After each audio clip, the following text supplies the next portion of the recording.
ಮಂಗಳೂರಿನಲ್ಲಿ ಘಟನೆಯನ್ನ ಖಂಡಿಸಿ ಬಿಜೆಪಿ ರಾಜ್ಯಾಧ್ಯಕ್ಷ ವಿಜಯೇಂದ್ರ ಮಾತನಾಡಿದ್ದಾರೆ. ಸುಹಾಸ್ ಶೆಟ್ಟಿ ಅಂತಿಮ ದರ್ಶನದ ಬಳಿಕ ವಿಜಯೇಂದ್ರ ಅವರು ಮಾತನಾಡಿರುವುದು ಬಿಜೆಪಿ ಇದನ್ನ ಬಹಳ ಗಂಭೀರವಾಗಿ ತೆಗೆದುಕೊಂಡಿದೆ. ಪೊಲೀಸ್ ವೈಫಲ್ಯ ಮೇಲ್ನೋಟಕ್ಕೆ ಕಂಡು ಬರ್ತಾ ಇದೆ.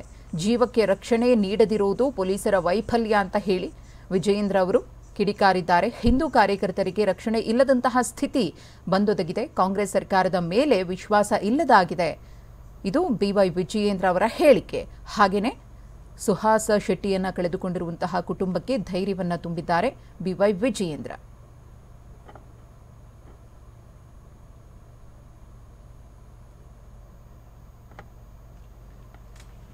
ಹಿಂದೂ ಕಾರ್ಯಕರ್ತ ಸುಹಾಸ್ ರವರ ಒಂದು ಬರ್ಬರ ಹತ್ಯೆ ಇವತ್ತು ಇಡೀ ರಾಜ್ಯದಲ್ಲಿ ಆಕ್ರೋಶವನ್ನು ವ್ಯಕ್ತಪಡಿಸ್ತಾ ಇದ್ದಾರೆ. ಕಾಶ್ಮೀರದ ಪಹಲ್ಗಾಮ್ನಲ್ಲಿ ಆದಂಥ ಹಿಂದೂಗಳ ಒಂದು ಹತ್ಯೆಗಳು, ಆ ದುರ್ಘಟನೆ ಮರೆಯುವಂಥ ಮೊದಲನೇ ಮಂಗಳೂರಿನಲ್ಲಿ ಈ ಘಟನೆ ನಡೆದಿರ್ತಕ್ಕಂಥದ್ದು ಇದು ಖಂಡನಾರ್ಹ. ಭಾರತೀಯ ಜನತಾ ಪಾರ್ಟಿ ಈ ಘಟನೆಯನ್ನು ಬಹಳ ಗಂಭೀರವಾಗಿ ತೆಗೆದುಕೊಂಡಿದ್ದೇವೆ. ರಾಜ್ಯ ಸರ್ಕಾರ, ಪೊಲೀಸ್ ಇಲಾಖೆ ಒಂದು ವೈಫಲ್ಯ, ಗೃಹ ಇಲಾಖೆ ಒಂದು ವೈಫಲ್ಯ ಮತ್ತು ಕಾಂಗ್ರೆಸ್ ಸರ್ಕಾರದ ನೀತಿಗಳು ಕೂಡ ಈ ರೀತಿ ರಾಜ್ಯದಲ್ಲಿ ಹಿಂದೂ ಕಾರ್ಯಕರ್ತರಿಗೆ ರಕ್ಷಣೆ ಇಲ್ಲದೆ ಇರತಕ್ಕಂಥ ಒಂದು ಪರಿಸ್ಥಿತಿ ನಿರ್ಮಾಣ ಆಗಿದೆ. ಹಿಂದೂ ಕಾರ್ಯಕರ್ತ ಸುಹಾಸ್ ರವರ ಒಂದು ಬರ್ಬರ ಹತ್ಯೆ ಇವತ್ತು ಇಡೀ ರಾಜ್ಯದಲ್ಲಿ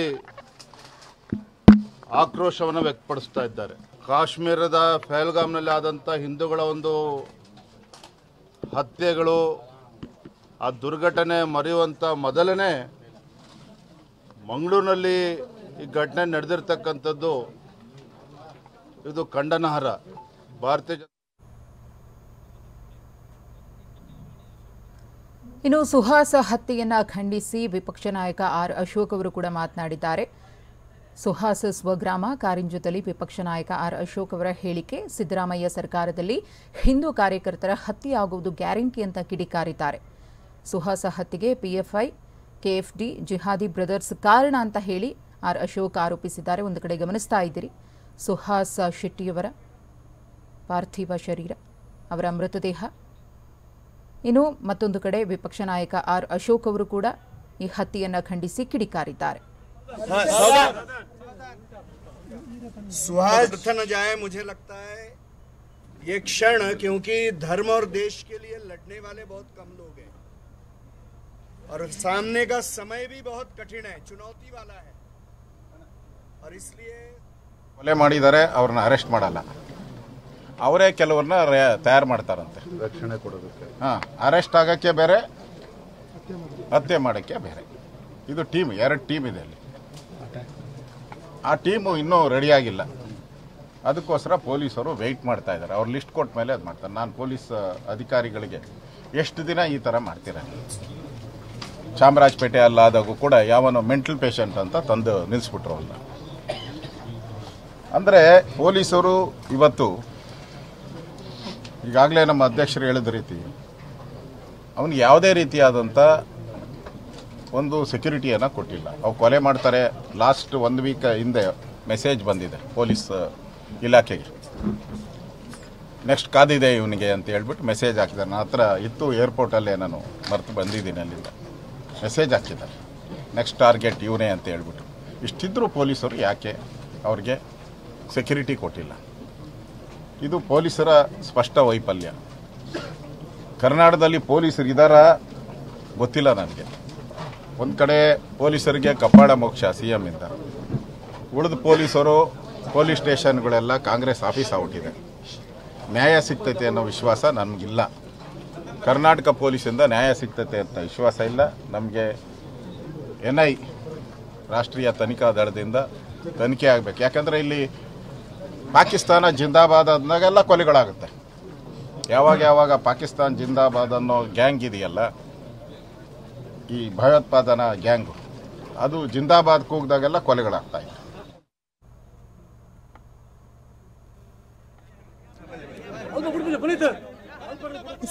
ಸುಹಾಸ್ ಶೆಟ್ಟಿಯವರ ಹತ್ಯೆಯನ್ನು ಖಂಡಿಸಿ ಈಗಾಗಲೇ ಅನೇಕ ರಾಜಕೀಯ ನಾಯಕರು ಮಾತನಾಡಿದರು.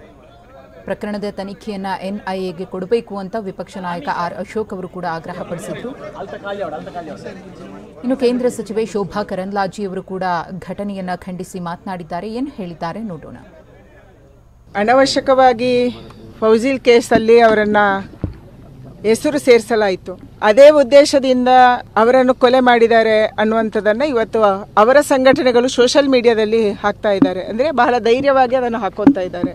ಎಲ್ಲಿ ಕೂಡ ಸಾಬೀತಾಗಿಲ್ಲ ಅವರು ಯಾವುದೇ ಒಂದು ಬೇರೆಯವರ ಕೊಲೆಯಲ್ಲಿ ಇನ್ವಾಲ್ವ್ ಆಗಿದ್ದಾರೆ ಅನ್ನುವಂಥದ್ದು ಸಾಬೀತಾಗಿಲ್ಲ. ಇವತ್ತು ಕೇಸುಗಳಲ್ಲಿ ಬೇರೆ ಬೇರೆಯವರನ್ನ ಸೇರಿಸುವಂಥದ್ದು ನಮ್ಮ ಸಂಘಟನೆಗೆ ತೊಂದರೆ ಕೊಡುವಂಥದ್ದನ್ನ ನಿರಂತರವಾಗಿ ಸರ್ಕಾರ ಮಾಡ್ತಾ ಬಂದಿದೆ. ಮುಖ್ಯವಾಗಿ ಈ ಭಾಗಕ್ಕೆ ವರ್ಗಾವಣೆ ಆಗ್ತಾ ಇರುವ ಅಂತ ಪೊಲೀಸರು ಮಾಡ್ತಾ ಇದ್ದಾರೆ. ಯಾರು ಸಂಘಟನೆಯಲ್ಲಿ ನಮ್ಮ ಸಂಘಟನೆಯಲ್ಲಿ ಆಕ್ಟಿವ್ ಇದ್ದಾರೆ ಅವರನ್ನ ಹೆಸರು ಸೇರಿಸುವುದು ಒಂದು ಕಾಯಮಾಗಿ ಇಲ್ಲಿ ಬೆಳ್ಕೊಂಡು ಬಂದಿದೆ. ಅವರಿಗೆ ಹೆದರಿಸುವುದಕ್ಕಾಗಿ, ಅವರನ್ನು ದೂರ ಮಾಡುವುದಕ್ಕಾಗಿ, ಸಂಘಟನೆಯಿಂದ ದೂರ ಇಡುವುದಕ್ಕಾಗಿ ಇವತ್ತು ನಿರಂತರವಾಗಿ ಇಂಥ ಷಡ್ಯಂತ್ರವನ್ನ ಇಲ್ಲಿರುವಂಥ ಕೆಲವರು ಮಾಡ್ತಾ ಇದ್ದಾರೆ. ಇದಕ್ಕೆ ಇವತ್ತು ಸುಹಾಸ್ ಶೆಟ್ಟಿ ಕೂಡ ಬಲಿಯಾಗಿದ್ದಾರೆ. ನಾನು ಈಗಾಗಲೇ ಅಮಿತ್ ಶಾ ಅವರ ಆಫೀಸಿಗೆ ಮಾತಾಡಿದ್ದೀನಿ, ಪತ್ರನೂ ಬರೆದಿದ್ದೀನಿ. ಸುಹಾಸ್ ಶೆಟ್ಟಿ ಅವರ ಕೇಸನ್ನು ಎನ್ಐಎಗೆ ಕೊಡಬೇಕು ಅನ್ನುವಂಥ ಆಗ್ರಹವನ್ನು ಮಾಡಿದ್ದೀನಿ, ಆಗ್ರಹ ಮಾಡಿ ಪತ್ರನೂ ಬರೆದಿದ್ದೀನಿ. ಅದಕ್ಕಾಗಿ ತಕ್ಷಣ ಈ ಕೇಸನ್ನು ಎನ್ಐಎ ಕೊಡಬೇಕು ಮತ್ತು ಇಡೀ ಕೋಸ್ಟಲ್ನ ಈ ಭಾಗದಲ್ಲಿ ಕಾಸರಗೋಡು, ಮಂಗಳೂರು, ಉಡುಪಿ, ಭಟ್ಕಳ ತನಕ ಮತ್ತು ಕಾರವಾರ ತನಕ ಏನೇನು ಈ ರೀತಿಯ ಆಕ್ಟಿವಿಟಿಗಳು ನಡೀತಿದೆ ಇದನ್ನು ಪತ್ತೆ ಮಾಡಲಿಕ್ಕೆ ವಿಶೇಷವಾದಂಥ ಒಂದು ಪ್ರಯತ್ನ ಎನ್ಐಎದಿಂದ ಆಗಬೇಕನ್ನುವಂಥ ಆಗ್ರಹವನ್ನು ನಾನು ಮಾಡ್ತಾ ಇದ್ದೀನಿ. ಅನವಶ್ಯಕವಾಗಿ